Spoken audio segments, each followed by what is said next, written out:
Ambassador Kim Tae-ho stood before the massive window of the diplomatic station, watching the stars beyond. The station called Harmony's Edge floated in space near the bright star Vega. For 3 long years he had worked to bring peace to the galaxy. Today would be the day when 5 different alien races would finally sign the peace treaty. The space station was huge, bigger than most cities on Earth. Ships from different worlds docked at its many ports every day. Aliens of all kinds walked through its corridors, trading goods and sharing information. But today was special. Today the Galactic Accords would end a war that had lasted for over 100 years. Kim Tae-ho was tired. His hair had grown gray during these 3 years of talks. His eyes showed the strain of countless meetings, arguments, and late nights working on treaty details. But he was also hopeful. Humanity had proven itself as the best mediator in the galaxy. Other races trusted humans to be fair and honest. The treaty would bring together 5 major alien species. The Vorthak were insect-like warriors who loved to fight. They had hard shells and moved like giant bugs, but they were smart and organized. The Nexari looked like living crystals that glowed with inner light. They had technology that seemed like magic to other races. The Belmont were fish-like creatures who controlled most of the galaxy's trade routes. They breathed water and lived in suits filled with liquid when they visited other worlds.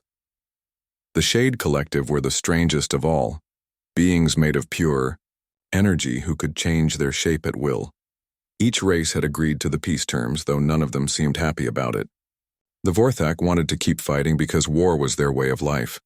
The Nexari thought they were better than everyone else and did not like making deals with lesser beings. The Belmont only cared about money and trade profits. The Shade Collective rarely talked to anyone and kept their thoughts secret. Dr. Park Soo-jin walked into the observation room carrying a tablet computer. She was Kim Tae-ho's chief aide and had been with him through every meeting. She was younger than the ambassador, with short black hair and quick, intelligent eyes. She had studied alien cultures for years and could speak several alien languages. The final ceremony begins in 2 hours, she said. All delegations have confirmed they will attend. Security has checked the main hall 3 times. Kim Tae-ho nodded. Any last-minute problems? The Vorthak delegation is still complaining about the weapon restrictions in the treaty. They say it dishonors their warrior traditions. The Nexari want to add more technology-sharing clauses, but the other races refuse. They will sign, Kim Tae-ho said with confidence. They have to. The alternative is more war, and even they are tired of fighting. Dr. Park Soo-jin looked at her readings again. Something seemed wrong, but she could not identify what it was. The energy patterns from different parts of the station showed normal levels, but there was a small spike from the Nexari quarters that appeared and disappeared quickly. Ambassador, I am seeing some unusual energy readings from the communication system interrupted her. A voice announced that all delegations should move to the main ceremonial hall. The signing of the Galactic Accords was about to begin. The main hall was enormous, with a ceiling that stretched up like a cathedral. Flags from all the participating worlds hung from the walls. Representatives from hundreds of worlds had come to witness this historic moment. News reporters from across the galaxy pointed their cameras at the central stage where the treaty would be signed. Kim Tae-ho walked to the stage wearing his best formal uniform. The dark blue fabric showed his rank as Earth's chief diplomatic representative. On his chest were medals showing his years of service to humanity and galactic peace. Behind him walked Dr. Park Soo-jin and 3 other human diplomats. The alien delegations took their places at the ceremonial table.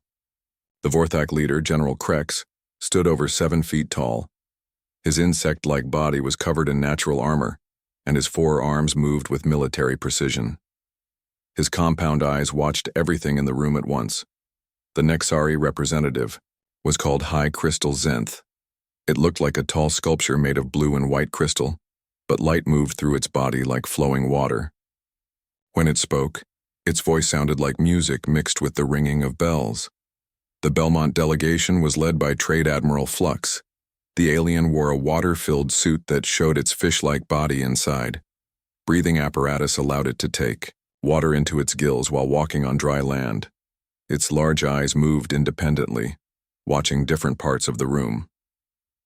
The Shade Collective sent a being that called itself Echo of Distant Stars. It had no fixed shape, but appeared as a dark cloud with points of light moving through it like tiny stars. When it spoke, the voice seemed to come from everywhere and nowhere at once. Kim Tae-ho began the ceremony with words he had practiced many times. Today marks the end of the Spiral Wars and the beginning of a new age of galactic cooperation. For too long our peoples have shed blood among the stars. Today we choose a different path. He spoke about the benefits of peace, about trade and shared knowledge, about exploration and discovery. The alien representatives listened, though their expressions were hard to read. General Krex tapped his claws on the table. High Crystal. Zenth's light patterns flickered. Trade Admiral Flux's fins moved nervously. Echo of Distant Stars remained perfectly still. The first part of the ceremony involved each delegation stating their commitment to peace. General Krex spoke for the Vorthak in their harsh, clicking language. His words were translated by computer. The Vorthak Empire agrees to these terms. We will honor the boundaries set by this treaty. High Crystal Zenth spoke next, its musical voice filling the hall. The Nexari Collective accepts these accords. We will share our knowledge as specified in the agreement. Trade Admiral Flux bubbled its words through its water suit. The Belmont Confederacy will respect these trade regulations and shipping lanes. Echo of Distant Stars created sounds that seemed to come from inside everyone's head. The Shade Collective agrees to limit our expansion to the designated sectors. Dr. Park Soo-jin watched from the side of the stage. Her tablet was still showing those strange energy readings. They were getting stronger, and they were definitely coming from the Nexari delegation. She tried to get Kim Tae-ho's attention, but he was focused on the ceremony. The ambassador began reading the main articles of the treaty. There were sections about territorial boundaries, trade regulations, technology sharing, and military restrictions. Each point had been argued over for months. Every word had been chosen carefully to satisfy all parties. Article 7 establishes joint patrol zones where ships from all races will work together to keep peace, Kim Tae-ho read. Article 8 creates the Galactic Trade Commission to handle disputes between merchants. As he spoke, High Crystal Zenth reached into what looked like a ceremonial bag. It pulled out a beautiful crystal sculpture that glowed with soft blue light. The crystal was meant to be a gift to commemorate the peace treaty. It was shaped like a star with 5 points, representing the 5 races coming together. Dr. Park, Soo-jin's tablet suddenly showed massive energy spikes. The readings were off the charts. Something was very wrong with that crystal. She jumped up from her seat and shouted, "Ambassador, get away from the table." But it was too late. The crystal sculpture exploded with the force of a small star. The blast was not fire or heat. It was pure quantum energy that tore apart everything it touched at the atomic level. The explosion happened in complete silence, but its effects were devastating. Kim Tae-ho was closest to the blast. The quantum energy hit him first, and he simply dissolved into nothing. There was no time for pain, no time for last words. One moment he was there, the next he was gone. The energy wave spread outward in a perfect circle. It caught the alien, delegates at the table. General Krex's armor offered no protection. High Crystal Zenth shattered like glass. Trade Admiral Flux's water suit burst, and the alien inside disappeared. Echo of Distant Stars flickered and went dark. 17 other beings in the blast zone died instantly. The quantum energy burned through their bodies before moving on to destroy chairs, tables, and part of the stage itself. Then, as suddenly as it began, the explosion stopped. Dr. Park Soo-jin was thrown backwards by the force wave that followed the quantum blast. She hit the wall hard and slid to the floor. When she looked up, the center of the ceremonial hall was empty. There was a perfect circle of nothing where the signing table had been. The floor, the ceiling, even the air itself had been destroyed. Alarms began sounding throughout the station. Emergency lights flashed red and blue. Automatic systems sealed off the damaged sections and began pumping emergency air into the hall. People screamed and ran for the exits. Dr. Park Soo-jin struggled to her feet. Her head was spinning and her ears were ringing. She looked at the empty space where Kim Tae-ho had been standing just moments before. The man who had worked for 3 years to bring peace to the galaxy was gone. Security forces rushed into the hall. They wore protective suits and carried energy scanners. Their leader was Captain Lee Jin-woo of the Earth Defense Force. He had been waiting outside the hall with his security team, ready to handle any problems during the ceremony. Captain Lee was a tall man with sharp eyes and quick movements. He had served in the military for 5th. Captain Lee Jin-woo worked through the night examining every piece of evidence from the blast zone. His team of investigators spread across Harmony's edge, interviewing witnesses and scanning for clues. The space station remained under human, military control while ships from the Earth Defense Force blocked all exits. The first breakthrough came from Lieutenant Choi Min-ho, the intelligence officer aboard Lee's ship. Choi was a thin man with glasses who preferred computers to weapons. He had spent years studying alien communication methods and was an expert at breaking secret codes. "Captain, I found something important," Choi said as he entered the makeshift command center. The quantum disruptor that killed the ambassador was not built by Nexari terrorists. Captain Lee looked up from the evidence reports he was reading. "Explain." Choi activated a holographic display that showed the remains of the crystal weapon. "I analyzed the energy patterns and the quantum signature. This device uses technology from 4 different alien races, not just the Nexari." The hologram showed different colored sections of the weapon's design. "The blue parts are Nexari quantum crystals, yes, but the red sections use Vorthak military-grade explosives. The green components are Belmont energy conductors, and these yellow parts are Shade collective energy modulators." Captain Lee stared at the display. "You are saying this weapon was built by all 4 alien races working together?" "That is exactly what I am saying. No single race has the technology to build a weapon like this. They had to combine their knowledge and resources. This was much worse than a terrorist attack. This was proof of a conspiracy between the 4 major alien powers." Captain Lee felt a cold anger growing in his chest. The aliens had pretended to want peace while secretly planning to murder humanity's chief diplomat. "Keep investigating," he told Choi. "I want to know everything about how this weapon was made and who ordered it." Over the next 2 days, more evidence appeared. Security cameras from different parts of the station showed secret meetings between alien delegates. The meetings had happened during the peace negotiations, when the aliens were supposed to be working on treaty details. Dr. Park Soo-jin helped with the investigation despite her injuries. She had known Ambassador Kim Tae-ho better than anyone and understood the peace process. She reviewed communication records and found encrypted messages between the alien delegations. "Look at this," she said, showing Captain Lee a decoded message. "This was sent from the Vorthak delegation to the Shade Collective 3 days ago." The message was simple but terrifying. "The human diplomat suspects nothing. Proceed with final preparations." More messages revealed the full scope of the conspiracy. The aliens had never intended to honor the peace treaty. Their plan was to kill the human diplomatic team, then claim it was an accident caused by Nexari extremists. While humanity was mourning and confused, the 4 alien races would launch coordinated attacks on human colonies. Captain Lee sent an urgent report to Earth. The message traveled through quantum communication channels and reached Earth in less than an hour. What he had discovered would change everything. On Earth, President Han Ji-young was in her office when the message arrived. She was a strong woman in her 50s who had led humanity through the final years of the Spiral Wars. She had supported the peace negotiations because she believed diplomacy was better than warfare. President Han read Captain Lee's report 3 times. Each time, her expression grew more grim. She called an emergency meeting of the Terran High Council, the group of leaders who made decisions for all human worlds. The council chamber was deep underground beneath the capital city of New Geneva. Representatives from every human colony world attended the meeting through holographic projection.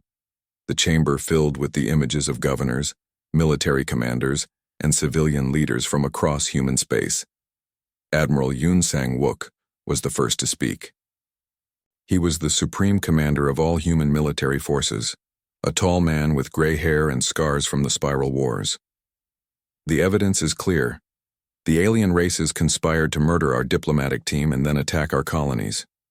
He activated a star map that showed human territory in blue and alien territory in different colors.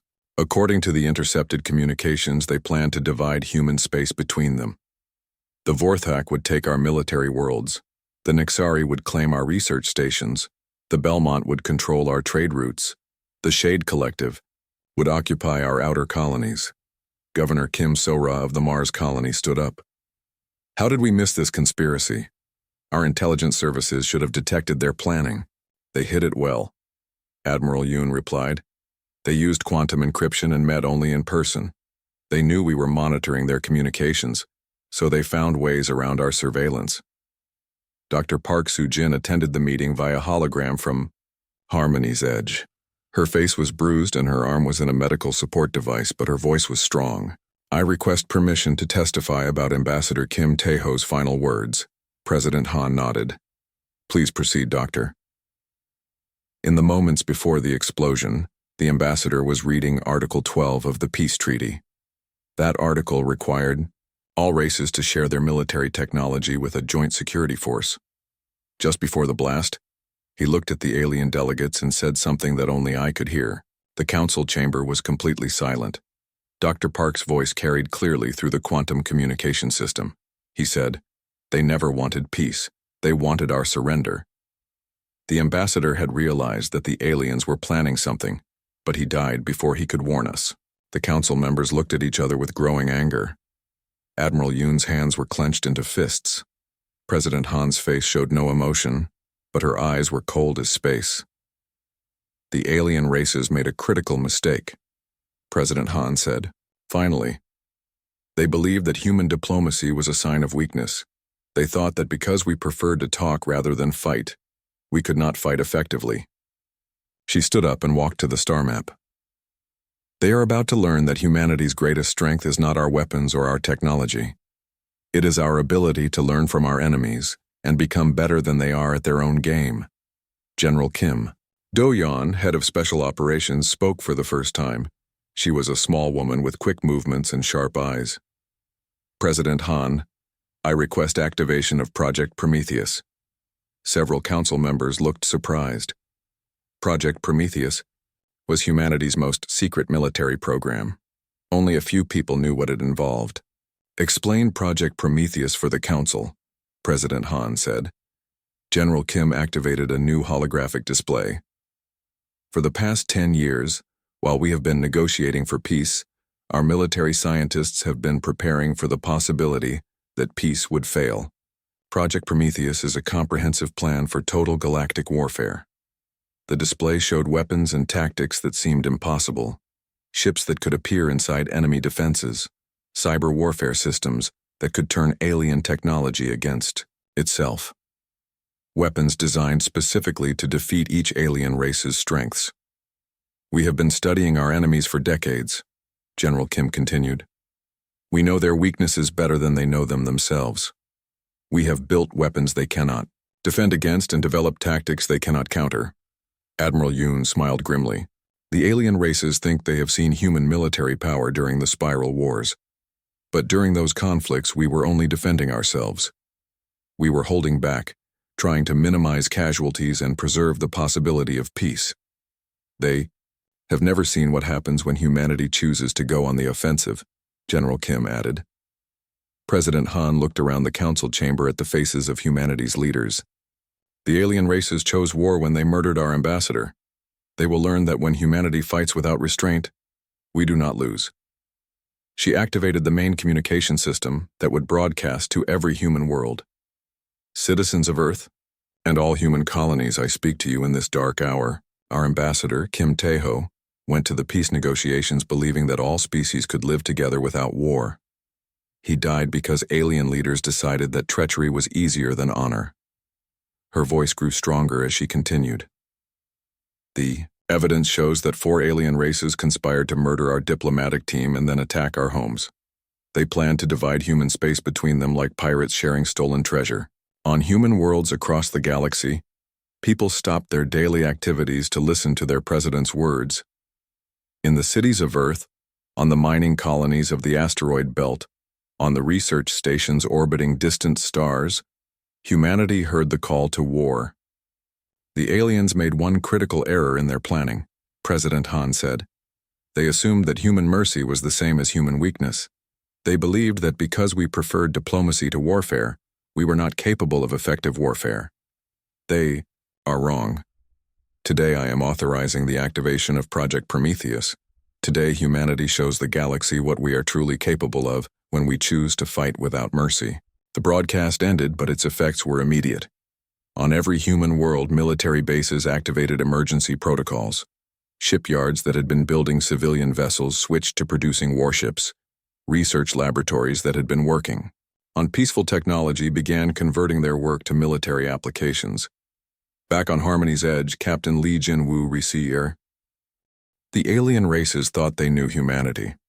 They had fought against human forces during the Spiral Wars and believed they understood human military capabilities. They had seen human defensive tactics and human efforts to minimize casualties. What they had never seen was what happened when humanity decided to fight without any rules or limitations.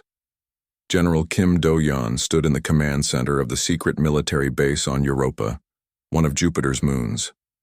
The base was hidden beneath miles of ice and had been building weapons and training soldiers for over 10 years. Today, Project Prometheus would finally be activated. Send the activation codes to all sleeper agents, she ordered her communications officer. Operation Retribution begins now. Across the galaxy, humans who had been living secret lives among alien populations received their orders. These deep-cover operatives had spent years building false identities, learning alien languages, and gaining access to critical systems. Today, they would reveal their true purpose. Agent Seo Huan had been living among the Vorthak for 5 years. To them, he appeared to be a human trader who sold rare metals to their military factories. He had a small ship, a modest business, and seemed completely harmless. The Vorthak guards at their main military base knew him well and trusted him. What they did not know was that Seo Huan was actually a highly trained saboteur. His trading business had allowed him to map every important Vorthak military installation. His ship contained enough explosives to destroy a small moon. When he received the activation signal, Seo Huan was delivering metals to the Vorthak homeworld's orbital defense platform. The platform was enormous, bristling with weapons that could destroy entire fleets. It was supposedly the most secure military installation in Vorthak space. Time to earn my pay, Seo Huan muttered as he armed the hidden explosives in his ship's cargo hold. He set the timer for 30 minutes and then launched his escape pod. The pod looked like space debris, and its stealth systems made it invisible to Vorthak sensors. As he drifted away from the platform, Seo Huan sent a coded message to the approaching human fleet. Package delivered. Fireworks in 28 minutes. Similar operations were happening throughout alien space. Agent Nam Yu-jin had spent 3 years working in the Belmont Trade Network's central computer systems. She appeared to be a human programmer hired to help update their shipping software. In reality, she had been installing hidden programs that would activate when she sent the right signal. When Nam Yu-jin pressed a single button on her personal computer, those hidden programs awakened across the entire Belmont Trade Network. Navigation. Systems began sending ships to the wrong destinations. Communication systems started broadcasting human propaganda. Most importantly, the security systems that protected Belmont banking computers simply turned off. Within hours, the Belmont Confederacy lost control of their own money. Every credit, every trade contract, every financial transaction was now under human control. Nam Yu-jin smiled as she watched their panic through the computer networks. Agent Park Jae-min had the most dangerous assignment of all. He had been living inside Shade Collective territory, pretending to be a human scientist studying energy beings. The Shade entities thought he was harmless because they believed no physical being could threaten creatures made of pure energy. They were wrong. Park Jae-min had spent 2 years learning how the Shade Collective organized their society. He discovered that despite being energy beings, they still relied on physical anchor points to maintain their form in normal space. These anchor points were hidden in artificial structures that looked like simple space stations. When Park received his activation signal, he began systematically destroying the anchor points with specially designed quantum bombs. Each explosion scattered a group of shade entities back into pure energy, making them unable to interact with the physical world. While the sabotage operations were disrupting alien defenses, the main human fleet was moving into position. Admiral Yoon Sang-wook commanded this fleet from the bridge of the massive battleship Busan's Pride. The ship was 3 kilometers long and carried enough firepower to crack a planet. But the most impressive thing about the human fleet was not its size or weapons. It was the technology that the alien races had never seen before. During the years of peace negotiations, human scientists had been developing revolutionary new systems. "Activate stealth screens," Admiral Yoon ordered. All ships switched to silent running. The human fleet simply vanished. Advanced stealth technology made them invisible to all known detection methods. The ships could still see and shoot, but to enemy sensors they might as well have been ghosts.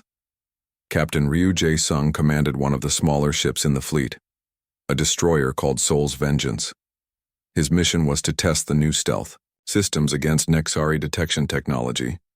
The Nexari believed their crystal-based sensors could see through any concealment.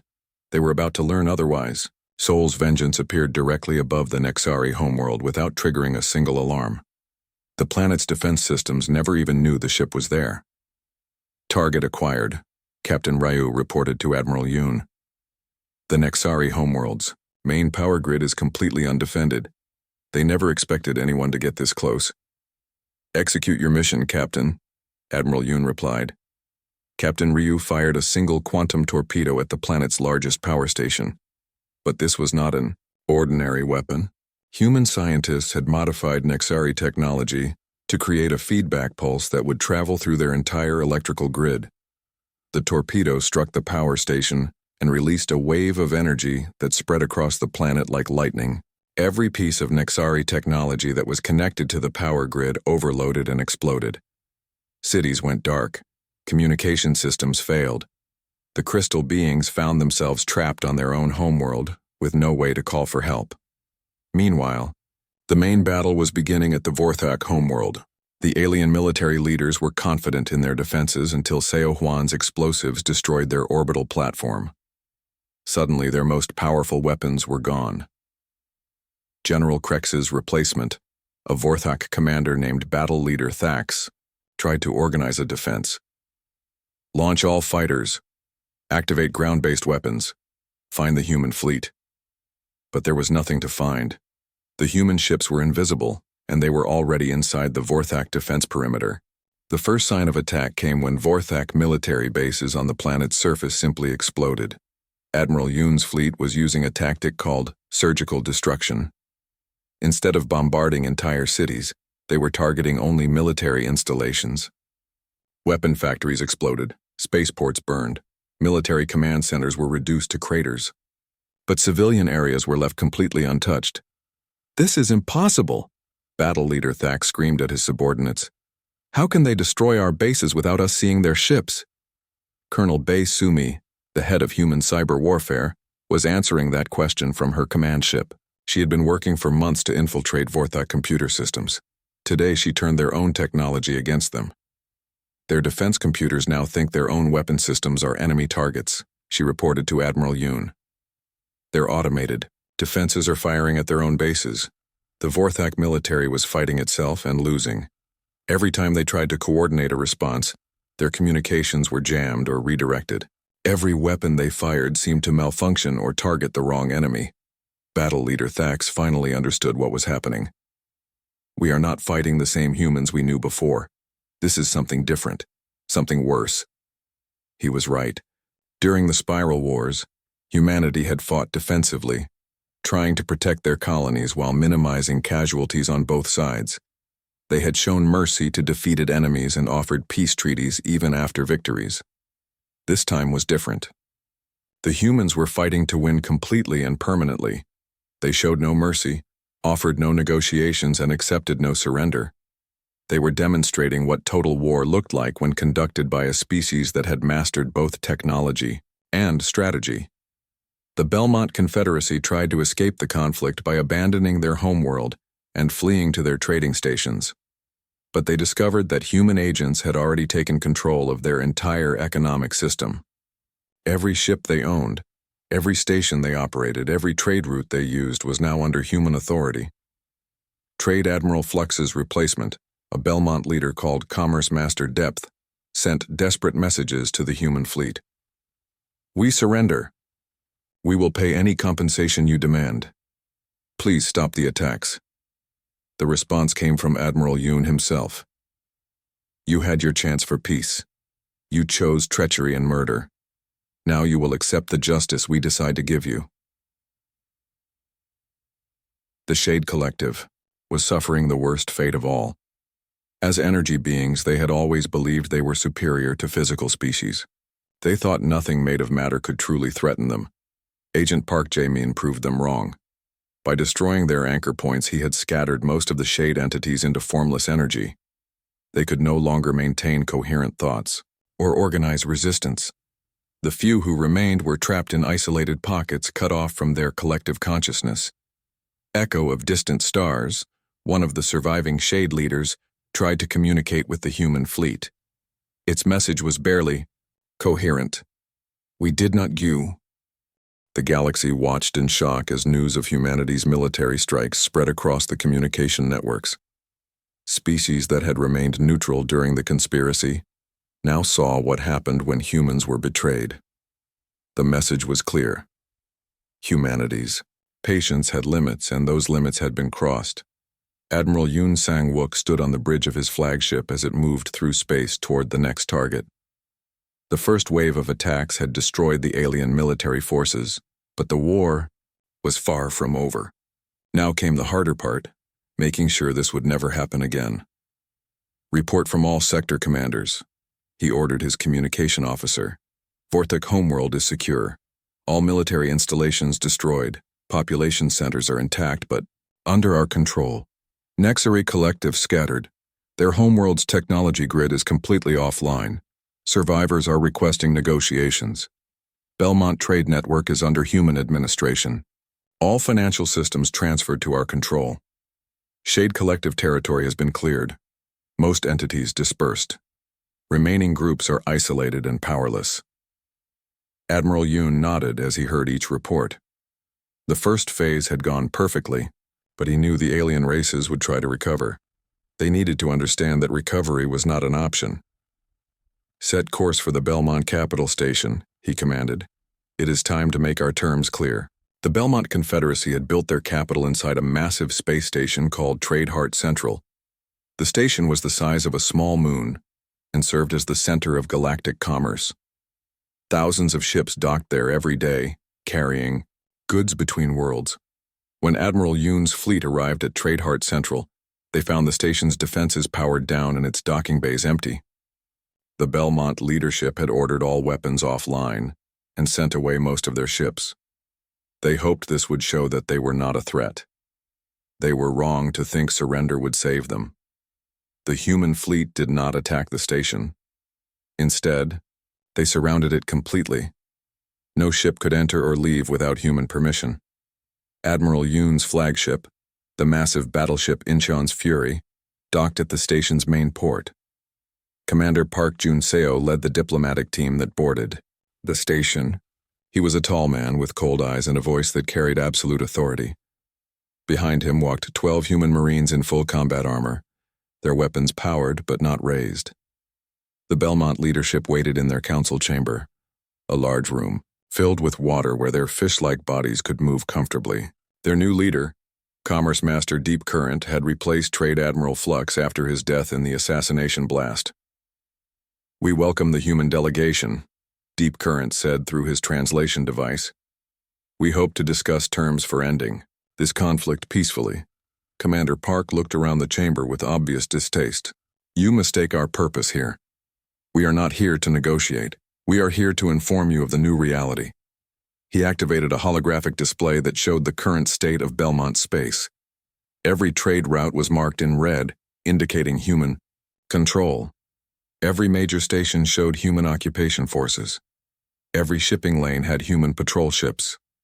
Your confederation participated in a conspiracy to murder human diplomats and attack human colonies. Commander Park continued. The evidence is overwhelming.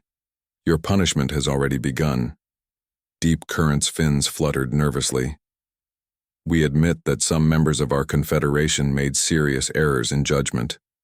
We are prepared to pay compensation and accept reasonable restrictions on our activities. You still do not understand, Commander Park said coldly. This is not a negotiation. This is an explanation of what will happen next. He changed the holographic display to show detailed shipping records. For the next 50 years, all Belmont trade operations will be conducted under human supervision. Every cargo manifest will be approved by human authorities. Every trade agreement will be reviewed by human commercial officers. 50 years? Deep Current gasped. That would destroy our economy. Your economy was built on facilitating the murder of our ambassador, Commander Park replied. You transported the components of the weapon that killed him. Your ships carried the materials used in the conspiracy. You chose to profit from treachery. So now you will learn to profit only with human oversight. The Belmont leader tried to protest. Our species has traded peacefully for centuries. We cannot survive with such restrictions. Commander Park's expression did not change. You should have considered that before you chose to betray the trust of the one species that offered you genuine partnership. Now you will learn what trade looks like when conducted by a species that has no reason to trust you. He gestured to the holographic display again. Every Belmont world will have a human governor. Every major trade station will be administered by human officials. Every financial transaction above a specified limit will require human approval. This is slavery, Deep Current protested.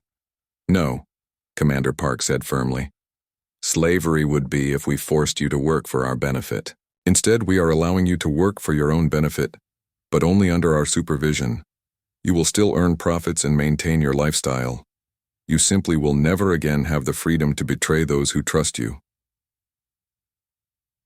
The meeting ended, with the Belmont leadership in stunned silence. They had hoped for negotiations, perhaps some reasonable restrictions on their activities. Instead, they learned that their entire civilization would be reorganized under human authority. Meanwhile, on the other side of the galaxy, the Nexari were discovering that their situation was even worse. Dr. Wan Hye-jin, humanity's leading expert on quantum physics, had developed weapons specifically designed to counter Nexari technology. The Nexari were crystalline beings who stored their consciousness in quantum matrices. They believed their crystal bodies made them immortal, since they could transfer their minds to new crystal forms if their current body was destroyed. Dr. Wan had spent years studying captured Nexari technology, learning how their quantum consciousness worked. She discovered that while they could transfer between crystal bodies, they were vulnerable during the transfer process. Her team had built devices called quantum disruptors that could interfere with Nexari consciousness transfers. When activated, these weapons prevented Nexari from moving their minds to new bodies. If their current crystal form was damaged, they would simply die. High Crystal Zenth's replacement, a Nexari leader called Prismatic Truth, tried to rally the remaining members of his species.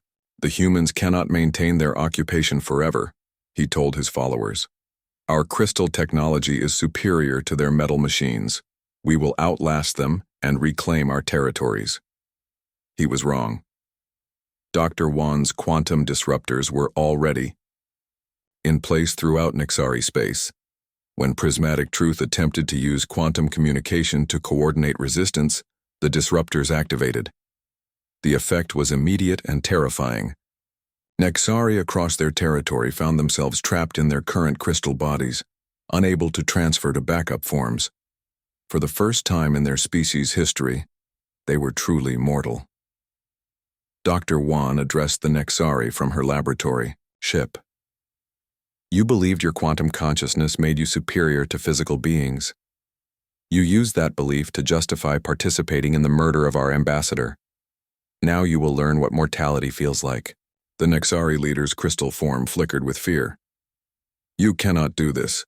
Our quantum matrices are the foundation of our civilization.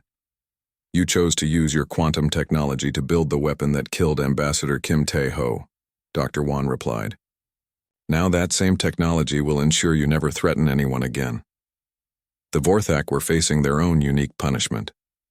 General Kim Do-yeon had studied their warrior culture for years and understood what would hurt them most. The Vorthak believed that strength came from constant battle and that peaceful species were weak and inferior. General Kim decided to prove them wrong. Instead of simply occupying Vorthak worlds, she implemented what she called the strength protocols. Every Vorthak military leader was challenged to single combat by a human soldier. The results were humiliating for the Vorthak. Human soldiers, enhanced with advanced armor and weapons, defeated Vorthak warriors with ease. Battle leader Thax himself was beaten in combat by Sergeant Lee Min-jung, a human woman half his size. Your warrior culture taught you that might makes right, Sergeant Year, Lee told the defeated Vorthak leader. You used that belief to justify planning attacks on human colonies. Now you will learn what real strength looks like. The Vorthak military hierarchy was completely reorganized. Every position of authority was now held by a human officer, with Vorthak subordinates serving under human command. The proud warrior race had become soldiers in someone else's army. The Shade Collective faced the strangest fate of all. As energy beings, they had always believed themselves to be beyond physical concerns. Agent Park Jaemin's sabotage had scattered most of them, but the survivors were learning what it meant to be truly powerless. Echo of Distant Stars, one of the few remaining coherent Shade entities, found itself trapped in a single space station, with no way to travel or communicate with others of its kind. Human scientists had built containment fields that prevented energy beings from leaving designated areas. Dr. Park Soo-jin visited the station to explain the Shade Collective's new situation. She appeared as a hologram in the containment chamber where Echo was. 6 months had passed since the assassination of Ambassador Kim Tae-ho. The galaxy was a very different place now. Where once there had been independent alien empires, there were now human-administered territories. Where once there had been constant warfare and suspicion, there was now enforced peace under human authority. President Han Ji-young stood before the newly constructed Galactic Authority building on Earth. The massive structure reached into the sky like a crystal mountain, its walls made of materials from every world in human-controlled space. Today, she would announce the final phase of humanity's response to the alien conspiracy. Behind her stood the leaders who had made victory possible. Admiral Yoon Sang-wook wore the new uniform of Supreme Marshal of Galactic Forces. Dr. Park Soo-jin had accepted the position of Director of Galactic Peace Enforcement. General Kim Do-yeon commanded the Special Operations Division. Together they represented humanity's commitment to never again allow treachery to threaten galactic stability. Citizens of Earth and all human worlds, President Han began, her voice carried by quantum communication to every corner of human space. 6 months ago, alien conspirators murdered our ambassador and planned to attack our colonies. Today I announce the completion of our response to their betrayal. The holographic display behind her showed a map of the galaxy. Human territory was marked in blue, and it now covered most of the civilized sectors. Where alien empires had once existed, there were now regions marked as human administrative zones. The Vorthak Empire has been dissolved. Their military caste has been reorganized under human command. Their warrior traditions now serve the cause of galactic peace instead of constant warfare. The Nexari Collective has been restructured. Their quantum technology is now regulated by human scientists to ensure it is used for peaceful purposes only. The Belmont Confederacy operates under human economic oversight. Their trade networks now serve the benefit of all species, not just their own profits. The Shade Collective has been contained. The surviving entities are isolated and powerless to threaten physical beings. President Han paused and looked directly into the camera. These measures are not temporary. They are not punishment that will end after a few years. They are the new permanent structure of galactic civilization. Admiral Yoon stepped forward to explain the military aspects of the new order. Human fleets now patrol every sector of civilized space. No species will be allowed to develop weapons capable of threatening galactic peace. No military force will be permitted to operate without human oversight. He activated a display showing the deployment of human forces across the galaxy. We have established the Galactic Security Force with bases on every major world. These forces are not occupying armies. They are peacekeepers, ensuring that the tragedy of Ambassador Kim's assassination never happens again. Dr. Park Soo-jin spoke next about the diplomatic changes.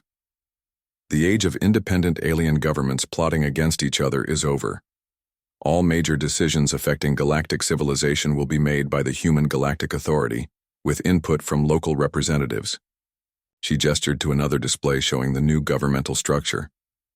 Each former alien empire is now divided into administrative regions governed by human officials. Local populations retain control over their daily lives, but strategic decisions are made by humans who have proven their commitment to peace.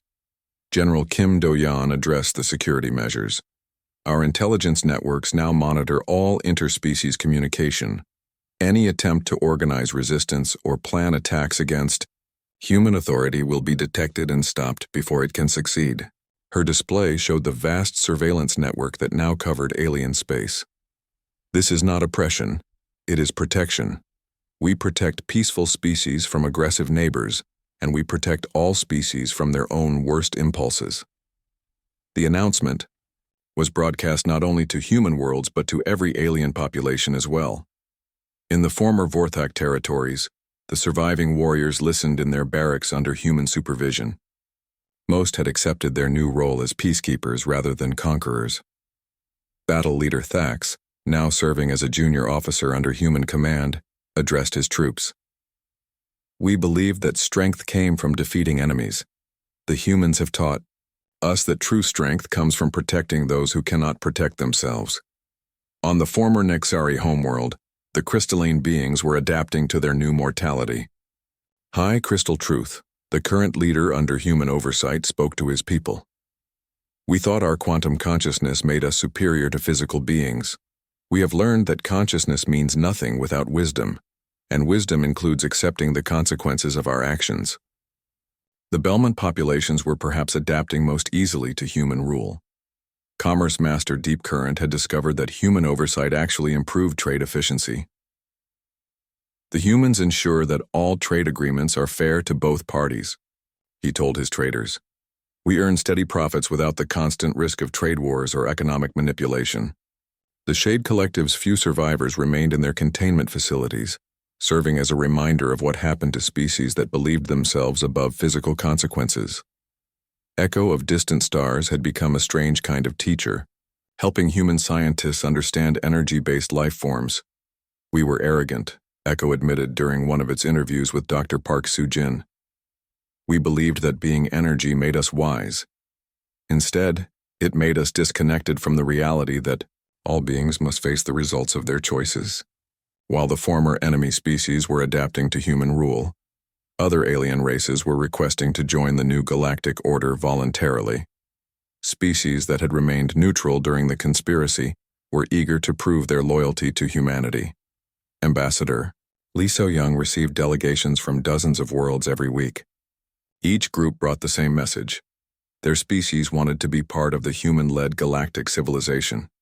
We understand that humans offer something we have never had before, explained Diplomat Gentlewing of the Avari Republic, a bird-like species from the Outer Rim. You offer true peace, not just temporary truces between wars. Ambassador Lee's response was always the same.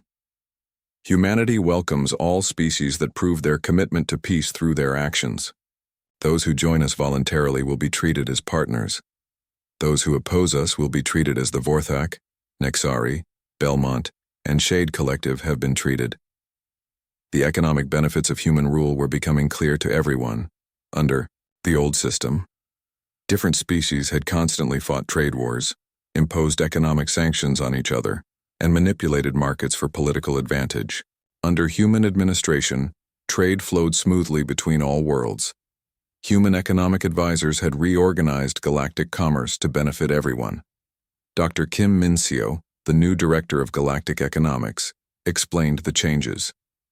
We have eliminated the predatory trading practices that allowed some species to exploit others. Now all participants in galactic commerce receive fair value for their goods and services. The result was unprecedented prosperity. Worlds that had been poor under the old system were now thriving.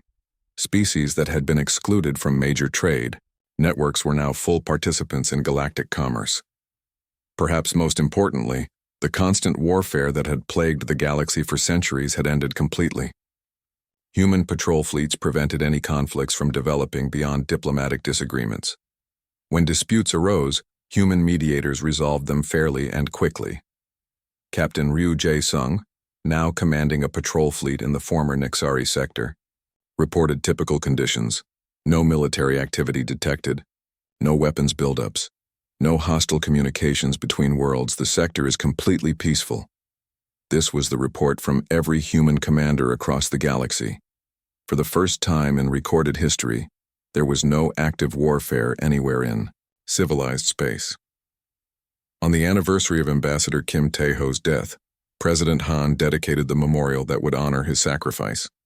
The Kim Tae-ho Memorial stood in the center of New Geneva, Earth's capital city. It was a simple structure made of crystal from the Nexari homeworld, metal from Vorthak forges, precious stones from Belmont mines, and energy patterns provided by reformed shade entities. Dr. Park Soo-jin spoke at the dedication ceremony. Ambassador Kim believed that all species could learn to live together in peace. His death taught us that some species needed to be taught that lesson by force. Today, the galaxy has learned that lesson. The memorial's inscription was visible to everyone who visited. He offered them peace. They gave him death. Humanity gave them justice. President Han delivered the final speech of the ceremony. Ambassador Kim Tae-ho died because he believed in the possibility of galactic peace. His death showed us that peace cannot be achieved through hope alone.